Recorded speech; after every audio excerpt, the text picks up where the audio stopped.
Assalamualaikum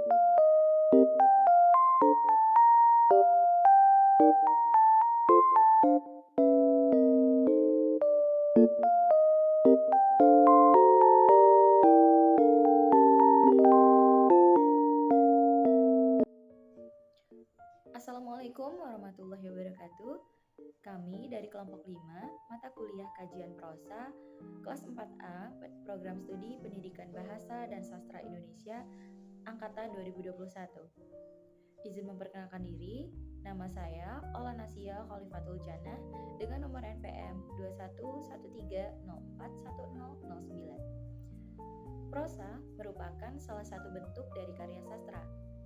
Prosa terdiri atas prosa lama yaitu dongeng, fabel, hikayat, legenda, dan mite atau mitos. Kemudian prosa baru terdiri atas novel dan cerpen.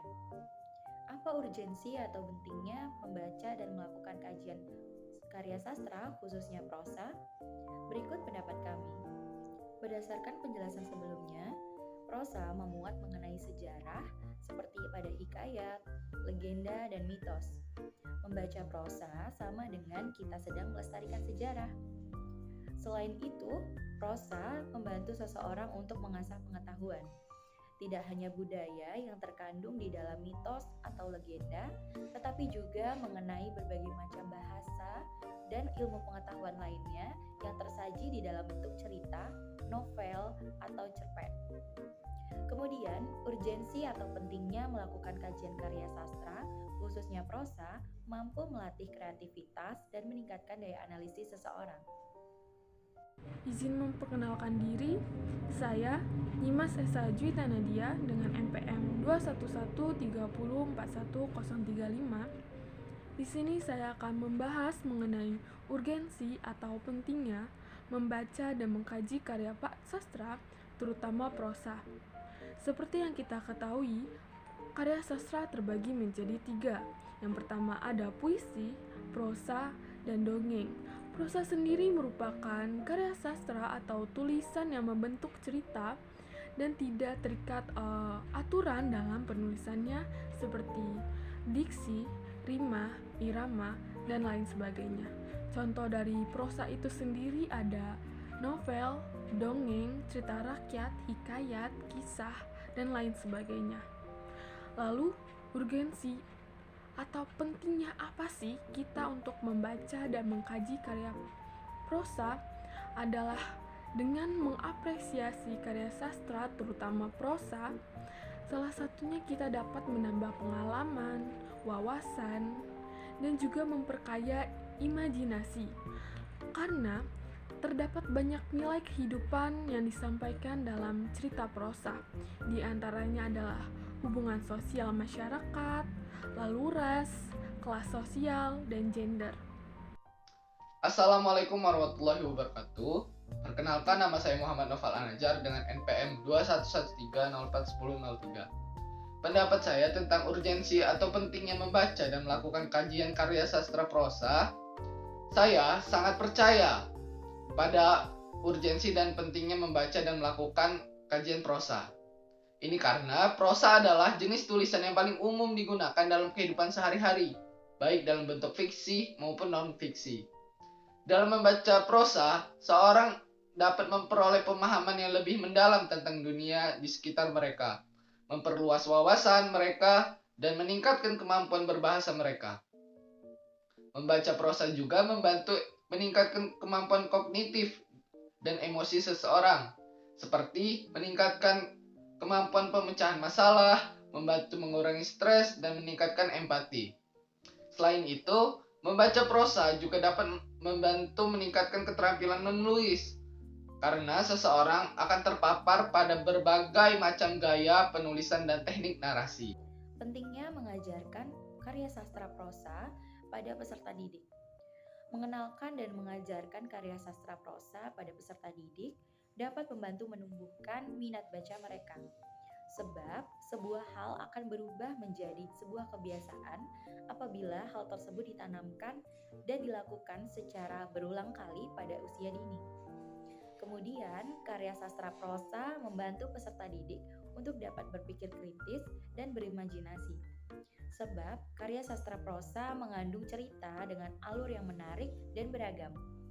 Karya sastra prosa melatih kemampuan membaca dan memahami peserta didik.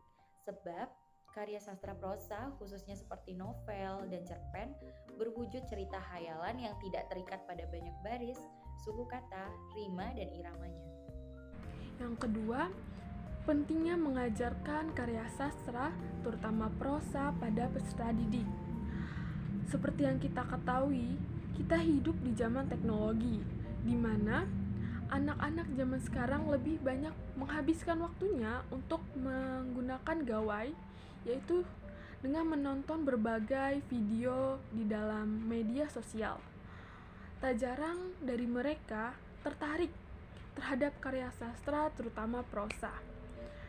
Jadi kita sebagai calon pendidik atau guru hendaknya mengajarkan karya sastra terhadap peserta didik, karena melalui pembelajaran tersebut diharapkan peserta didik tumbuh menjadi manusia dewasa atau orang dewasa yang berbudaya, mandiri, dan sanggup mengekspresikan diri dengan pikiran dan perasaannya, lalu berwawasan luas, mampu berpikir kritis, berkarakter, dan santun.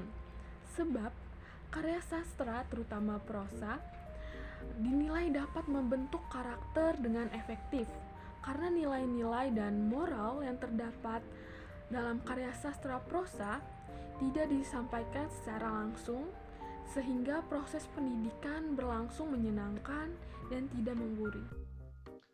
Selanjutnya, pendapat saya tentang pentingnya mengajarkan karya sastra prosa pada peserta didik.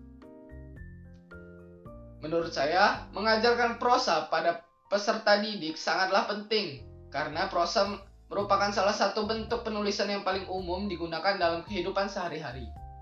Prosa sering digunakan dalam surat, menyurat, email, laporan artikel, dan lain sebagainya. Oleh karena itu, memiliki keterampilan menulis prosa yang baik akan sangat bermanfaat dalam berbagai aspek kehidupan. Selain itu, mengajarkan prosa juga dapat membantu anak didik dalam mengembangkan kemampuan berpikir kritis dan analitis.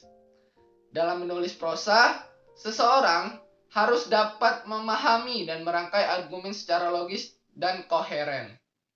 Hal ini memerlukan kemampuan berpikir analitis yang baik untuk mengorganisir dan menyusun gagasan dalam sebuah tulisan. Mengajarkan prosa juga dapat membantu anak didik dalam mengasah keterampilan komunikasi secara umum. Dalam menulis prosa, seseorang harus mampu menyampaikan pesan secara jelas dan terstruktur agar pembaca dapat memahami dengan mudah. Hal ini dapat membantu anak didik untuk menjadi lebih efektif dalam menyampaikan ide-ide mereka, baik secara tulis maupun lisan. Demikian yang dapat kelompok kami sampaikan. Lebih dan kurangnya kami mohon maaf. Kami akhiri. Wassalamualaikum warahmatullahi wabarakatuh.